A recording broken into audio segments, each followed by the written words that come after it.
les gens, aujourd'hui nous sommes à Nantes au parc des expositions. Et on vous emmène faire un tour à la 9e édition de Art to Play. Bienvenue sur notre chaîne, vous êtes sur Road & Troll.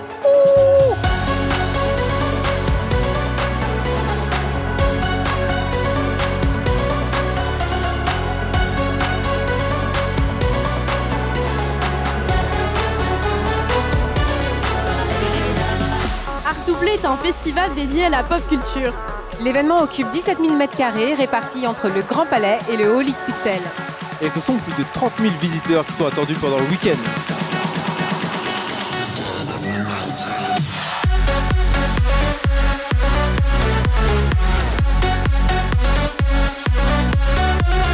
Évidemment, à Art to Play, on joue beaucoup. Donc il y a par exemple du jeu vidéo, du jeu de société, du jeu de rôle ou encore des jeux de bois.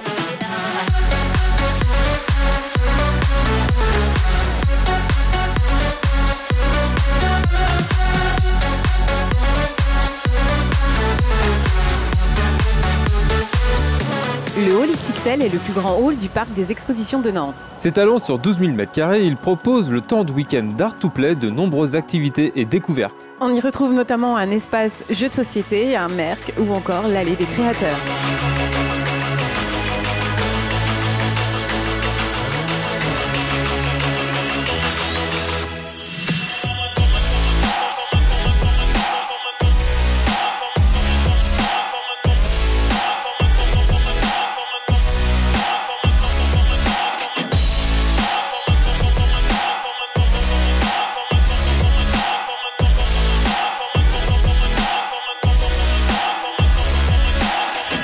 Il y a également un village d'artistes composé d'illustrateurs, de dessinateurs et de game designers. Tous les arts sont représentés, manga, bande dessinée, dessins animés, jeux vidéo.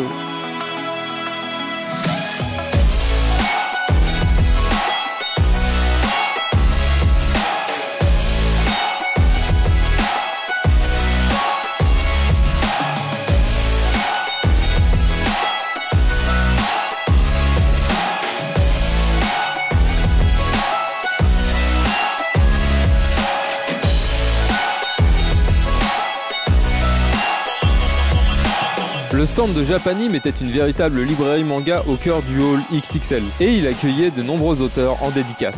Nous avons ainsi rencontré Loïc Quignon, scénariste de Oz, Overcome Survival Experience, un manga français traitant des phobies et du jeu vidéo à la façon d'un survival. Également sur le hall XXL, les visiteurs se sont initiés au maniement du sabre laser avec l'Académie du sabre laser. Ils ont pu découvrir aussi l'univers Star Wars avec la 501e French Garnison.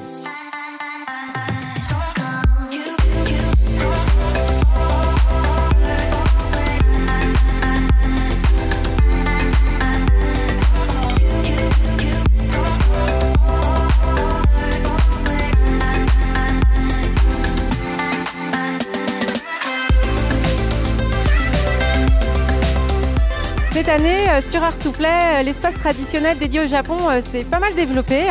Et il y avait un stand qui était particulièrement animé, celui de la Fédération de Yosakoi de France.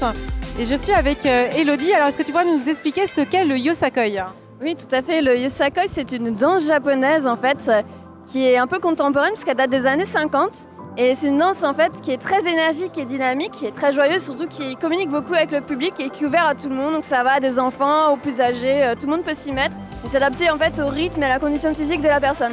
Tout le week-end, il y avait donc la Fédération française de Yosakoi qui regroupe différentes équipes, donc notamment Doritsu à Nantes, mais il y avait des équipes parisiennes et de Bordeaux. Et on est venu ici en fait pour présenter notre grand projet en fait qui est de partir danser au Japon l'année prochaine pour un des plus grands festivals de la discipline. Notre objectif, c'est de parler de ce festival et surtout de montrer aux gens ce qu'est le Yosakoi parce qu'en France, c'est pas très connu, même si la discipline se développe. Et du coup, je pense que le public a beaucoup apprécié, notamment les initiations, parce que du coup, ils découvrent en fait les instruments qu'on a, ils dansent avec nous, ils voient qu'en fait, c'est très abordable et qu'en fait, il y a pour tout niveau, et c'est ça qui est bien avec le Yosakoi. Bien, merci beaucoup, en tout cas, superbe énergie, on a adoré. De nombreuses activités sont aussi proposées dans l'allée Matsuri, comme une exposition ou démonstration d'ikebana, l'art d'arranger les fleurs à la façon japonaise, un atelier nail art japonais, une dégustation et présentation de thé, et des ateliers de kumi-imo, l'art de tressage traditionnel japonais. Autour de l'allée Matsuri, on retrouve des initiations et démonstrations d'arts martiaux où 6 disciplines sont présentées, aikido, kendo, kung-fu, karaté, judo et jujitsu, et un grand espace de jeu japonais, traditionnel et moderne.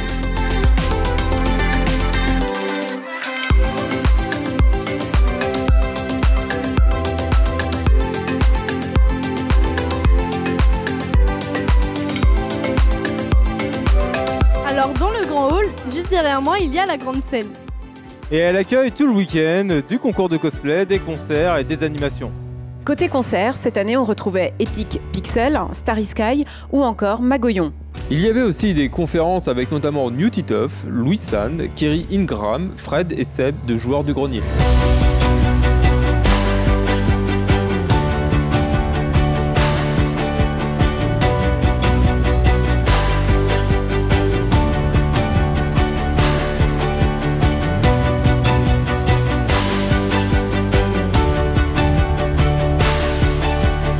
Deux concours cosplay ont été également organisés.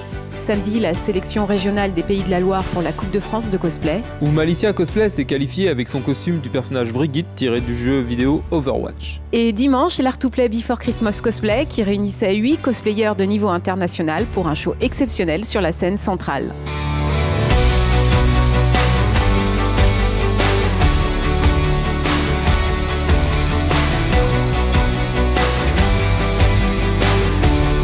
Ces concours étaient encadrés par Bulle Japon, une association créée dans le but de faire découvrir ou redécouvrir la culture japonaise. Ils occupaient également un espace pour proposer des animations avec des quiz, blind tests et des séances de karaoké. Le cosplay est donc très présent à Art2Play avec de nombreux cosplayers qui se retrouvent dans la convention. Les vidéastes et photographes sont donc tout aussi nombreux à les rejoindre et nous avons profité de notre présence, à l'instar des 2 précédentes éditions, pour tourner une cosplay musique vidéo.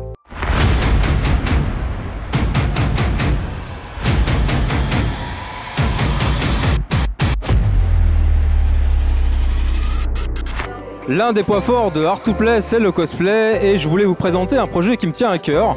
Donc il y a Jimmy et Mikio qui vont vous présenter Cos TV. Alors Cos TV, pour le moment c'est une chaîne YouTube qu'on a fondée avec Mikio, elle est toute récente. Le but de ce projet, c'est à terme d'essayer de monter une web TV qui serait 100% cosplay, où il y aurait plusieurs contenus différents. Donc on aurait des CMV, on aurait des interviews, on aurait des talk shows, des reality TV shows. On a beaucoup d'idées, mais voilà, il faut beaucoup de moyens, il faut beaucoup de choses pour faire ça. Donc pour le moment, on se lance modestement et on aimerait que ça évolue par la suite. Alors j'imagine que vous avez des besoins pour lancer ce projet et comment peut-on vous aider? Alors c'est très simple, on a mis un questionnaire en ligne auquel vous pouvez répondre, ça prend 5 minutes, le lien sera en description je pense de la vidéo et pour nous donner vos avis en fait, parce qu'on aurait besoin de savoir ce que vous attendez, on a besoin de savoir ce que vous voulez voir sur la chaîne, le contenu qu'on peut vous proposer, etc. Donc n'hésitez pas à répondre, ça prend vraiment 3 minutes. Eh bien, merci à tous les deux, bonne réussite et bon courage et on vous laisse en lien dans la vidéo leur première CMV qui est en ligne tout de suite. Ici, nous sommes devant le Grand Palais, qui est le 2e hall pour jouer dans la convention. Côté jeux vidéo, on retrouve du rétro gaming avec Westgame et MO5, des bornes d'arcade des années 80-90 avec KF Corp, des jeux indépendants avec Atlan Game et 2 mètres cubes, et de la VR avec Hypercube. Nous avons retrouvé Dragonium que nous vous avons présenté lors de la dernière édition du Stunfest et tout le week-end, de nombreux tournois de jeux vidéo étaient organisés. Dans le Grand Palais, on retrouve aussi les stands de Matériel.net, de K-Pop Panda ou encore de Wild Hermine. Il y a également le plateau télé de Art2Play et une salle de projection qui proposait ce week-end Crunchy Doll ou encore Dr Stone. Enfin, il était possible de rencontrer et obtenir des dédicaces, des nombreux invités ayant fait le déplacement. Et voilà, notre overview de la 9e édition est terminée. N'hésitez pas à mettre un petit pouce bleu et un commentaire si c'est pas déjà fait. Et on tient à remercier tous ceux qui se sont abonnés dernièrement car on a atteint les 2000 abonnés sur la chaîne. Donc bienvenue aux nouveaux et merci aux fidèles de rester depuis le début et on vous dit à bientôt dans une nouvelle vidéo. Yann, Géraldine, Amandine. avec ou sans lunettes? Hey bitch. Hop. Voilà, ça commence. Voilà.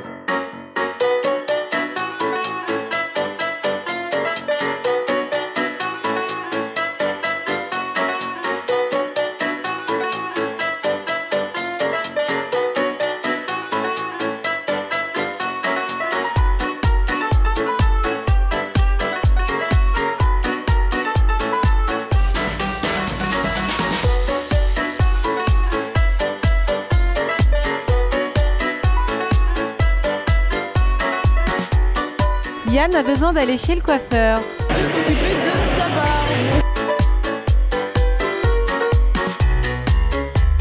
Tu le vois, tu le vois plus, tu le vois. T'as pris combien de Red Bull? Et ça attire beaucoup de vidéastes et de photographes. Et je suis avec Jimmy. Mikio. C'est chaud? Mikio. Mikio. Alors dans le grand hall, juste derrière moi, il y a la grande scène. Et elle accueille des concours de cosplay, des animations et des concerts. Bonjour Géraldine du futur, pense à t'hydrater, hein, pense à aller aux toilettes pendant le dérush, pendant le montage. Allez, bisous.